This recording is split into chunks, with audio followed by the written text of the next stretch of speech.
उत्तराखंड राज्य स्थापना आंदोलन में हुई गोलीकांड की 29वीं बरसी पर धामी सरकार ने शहीद हुए आंदोलनकारियों के परिवार को बड़ा तोहफा दिया है। पुष्कर सिंह धामी सरकार की कैबिनेट ने उत्तराखंड आंदोलनकारी परिवार को सरकारी नौकरी में 10% आरक्षण देने का फैसला किया है। धामी कैबिनेट ने शुक्रवार को हुई मीटिंग में इसकी बैठक में सरकार ने करीब 20 प्रस्तावों पर मोहर लगाई है। सरकार ने कहा कि अब ये प्रस्ताव सदन के पटल पर विधेयक के रूप में रखा जाएगा।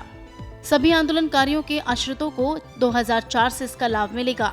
इसके अलावा धामी कैबिनेट की मीटिंग में संविदा और आउटसोर्सेस कर्मियों को भी चाइल्ड केयर लीव दिए जाने के प्रस्ताव को हरी झंडी दी गई है। शुक्रवार को हुई कैबिनेट बैठक में 20 से अधिक प्रस्तावों पर कैबिनेट की मोहर लगी। कैबिनेट मंत्री सुबोध उनियाल के मुताबिक 5 से 8 सितंबर तक चलने वाले विधानसभा मानसून सत्र में 11,000 करोड़ के सप्लीमेंट बजट को भी कैबिनेट ने मंजूरी दी है।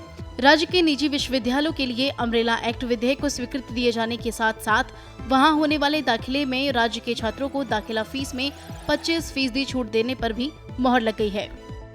राज्य आंदोलनकारियों के लिए 10% क्षतिपूर्ति आरक्षण का जो प्राविधान पूर्व में किया गया था, उसको आज फिर मंत्रिमंडल ने अनुमोदन दिया है और ये 2004 से लागू होगा, ताकि जो हमारे आंदोलनकारी भाई हैं किसी की सेवाओं पर इसका विपरीत प्रभाव न पड़ सके। 2004 से लागू होगा, ये निर्णय मंत्रिमंडल ने लिया। विधानसभा में संबंधी अब एक्ट आएगा जो कानून का रूप ले लेगा।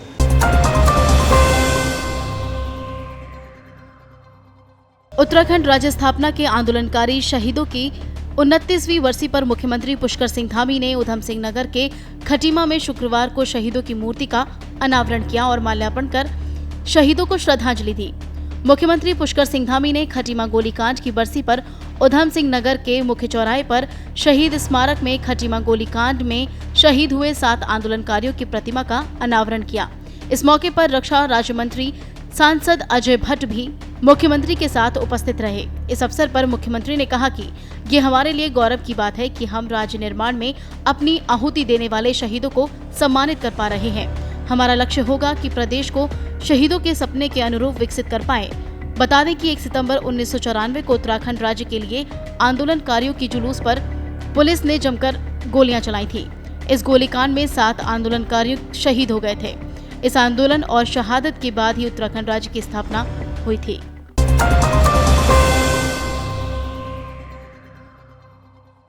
सरकार ने रुद्रपुर के राजकीय मेडिकल कॉलेज के निर्माणाधीन बिल्डिंग में बड़ी खामियां पाई जाने के बाद सरकार ने उसे गिराने का आदेश दिया है। IIT रुड़की ने मेडिकल भवन की गुणवत्ता पर स्टडी की और बिल्डिंग के कुल 14 ब्लॉकों में गंभीर खामियां पाई। मेडिकल कॉलेज के इन 14 भवनों को ढहाने के लिए भी टेंडर प्रक्रिया भी शुरू कर दी गई है। रुद्रपुर में इस मेडिकल कॉलेज का निर्माण 2018 में शुरू हुआ था।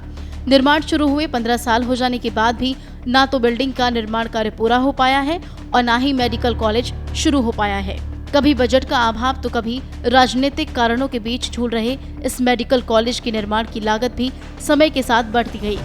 मेडिकल कॉलेज के हॉस्टल, प्रशासनिक भवन, आवासीय परिसर सहित उसके 4 ब्लॉक भ्रष्टाचार की भेंट चढ़ गए। दरअसल मेडिकल कॉलेज के इन 14 ब्लॉकों के निर्माण के लिए 50 करोड़ रुपए ठेका एक कंपनी को दिया गया था। निर्माण में आने वाली शिकायत की जांच के बाद सरकार ने कंपनी से ठेका वापस लेकर मेडिकल कॉलेज के निर्माण की जिम्मेदारी उत्तराखंड पेयजल निगम को दी है। जल निगम ने जब पुराने निर्माण कार्य की जांच ITI रुड़की से कराई तो इन कार्यों की गुणवत्ता बेहद खराब पाई गई। सरकार की ओर से जांच कराए जाने के बाद उसमें गड़बड़ियां पाई गई, जिसके बाद अब शासन ने इन पुराने निर्माणों को ढहाने का आदेश भी दे दिया है। ये जितना भी भवन बन चुके थे और जहाँ तक बन चुके थे उनकी गुणवत्ता की जांच कराई गई उत्तराखंड पेयजल निगम द्वारा, जो IIT रुड़की ने की। फिर उसके बाद फिर वह रिपोर्ट शासन को भेजी गई। उसके बाद शासन की ओर से फिर तृतीय पक्षीय जांच कराई गई इसमें। फिर उसके बाद जब उस पर निर्णय लिया गया है अभी शासन से कि जो इसमें क्वालिटी है वो ठीक नहीं है, तो इसको ध्वस्तीकरण का आदेश पारित किया गया है।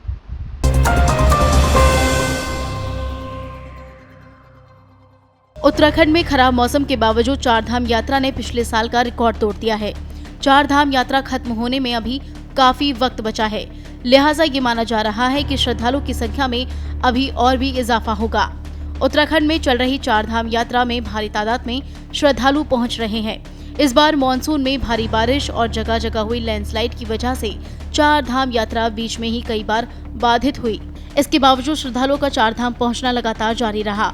बद्री केदार समिति के अध्यक्ष अजेंद्र अजय ने कहा कि इस बार मॉनसून की वजह से बीच बीच में यात्रा प्रभावित हुई थी, लेकिन अब धीरे धीरे मानसून सीजन खत्म हो रहा है और श्रद्धालुओं का बड़ी संख्या में चार धाम में पहुंचना लगातार जारी है।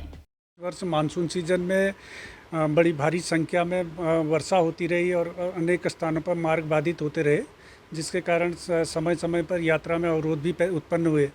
लेकिन गत वर्षों की तुलना में देखें हम तो इस वर्ष मानसून सीजन में भी जो यात्री थे, श्रद्धालु थे, तीर्थयात्री थे, उनकी संख्या काफ़ी अधिक रही है और निरंतर यात्रा जारी है। और जैसा कि अब कुछ दिनों से मानसून का असर कुछ कम दिख रहा है, तो इस हिसाब से फिर अनुमान है कि आगामी कुछ दिनों में यात्रा अपने तीव्र रूप में होगी और बड़ी संख्या में श्रद्धालु तीर्थयात्री धामों की ओर आएंगे। अब तक आप देख सकते हैं कि 37 लाख के लगभग जो श्रद्धालु तीर्थयात्री हैं वो हमारे चारों धामों में पहुंच चुके हैं। अकेले बद्रीनाथ और केदारनाथ में 24 लाख के लगभग श्रद्धालु अब तक दर्शनों के लिए पहुंच चुके हैं।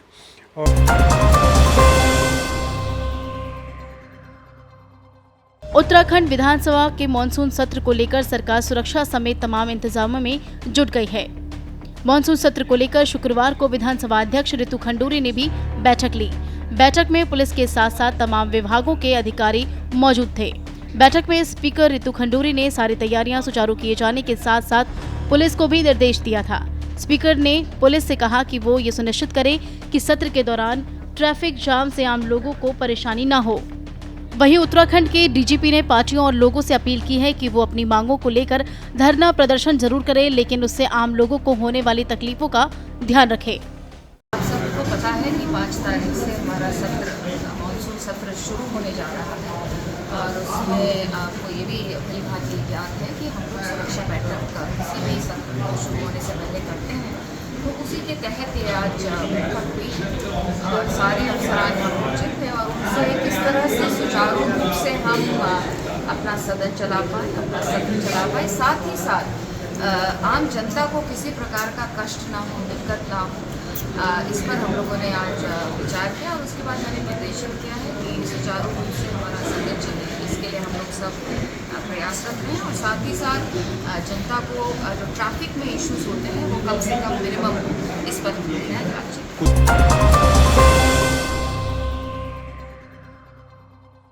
साइबर अपराध पर लगाम लगाने के लिए उत्तराखंड पुलिस ने एक नायाब तरीका ढूंढा है।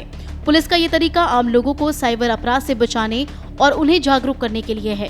पुलिस ने ये तरीका AI की मदद से बनाई गई कॉमिक से शुरू किया है।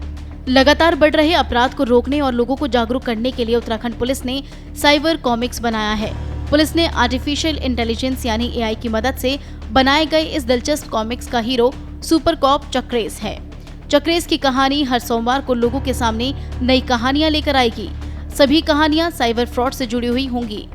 AI के जरिए बनाए गए कॉमिक्स से लोगों को साइबर अपराध के प्रति जागरूक करने वाला उत्तराखंड देश का पहला राज्य है। पुलिस के मुताबिक इस वीडियो कॉमिक्स को हर उम्र के लोग दिलचस्पी लेकर देखेंगे। वीडियो का ड्यूरेशन 30 सेकंड से लेकर 50 सेकंड तक होगा। पुलिस सोशल मीडिया प्लेटफॉर्म के साथ साथ इसे WhatsApp ग्रुप पर भी प्रसारित करेगी।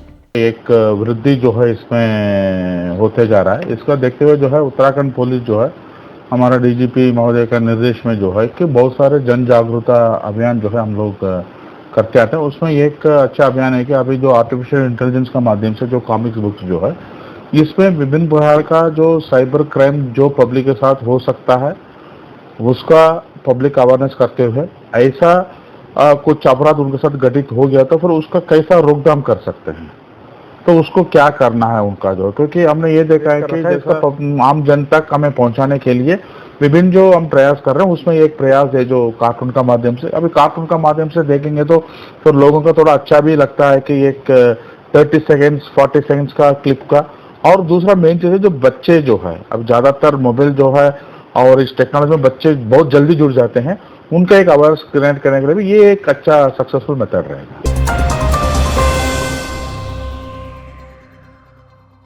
त्योहारी सीजन के दौरान मिलावटी खोए और दूसरी चीजों से बनी मिठाइयों की अक्सर बाढ़ आ जाती है। त्योहारों के मद्देनजर उत्तराखंड का खाद्य विभाग बेहद सतर्क है। विभाग मिलावटखोरी को रोकने के लिए जगह जगह छापेमार अभियान चला रहा है। लक्ष्मण नगर में बाबावली तिराहे पर स्थित आजाद स्वीट्स पर टीम ने छापेमार कार्रवाई कर मिठाई के नमूने लिए और इसके अलावा नगर के 2 अन्य मिठाई की दुकानों में भी मिठाई के नमूने लिए गए थे। छापेमारी के दौरान विभाग को दुकानों में गंदगी पाई। खाद्य विभाग ने इस मामले में दुकानदारों के खिलाफ एफआईआर भी दर्ज की है। दुकानों से लिए गए मिठाई के सैंपल्स की जांच के लिए उन्हें रुद्रपुर प्रयोगशाला में भेज दिया गया है।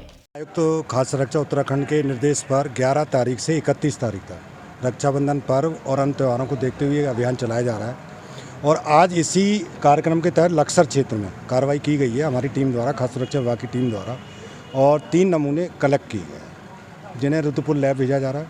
जांच रिपोर्ट के बाद उनके पर कार्रवाई की जाएगी। दूसरा, जो एक आज़ाद स्वीट करके एक शॉप है जिस पर बेहद गंदगी मिली है हमें, उसके खिलाफ हम शीघ्र ही मुकदमा दायर करने जा रहे हैं।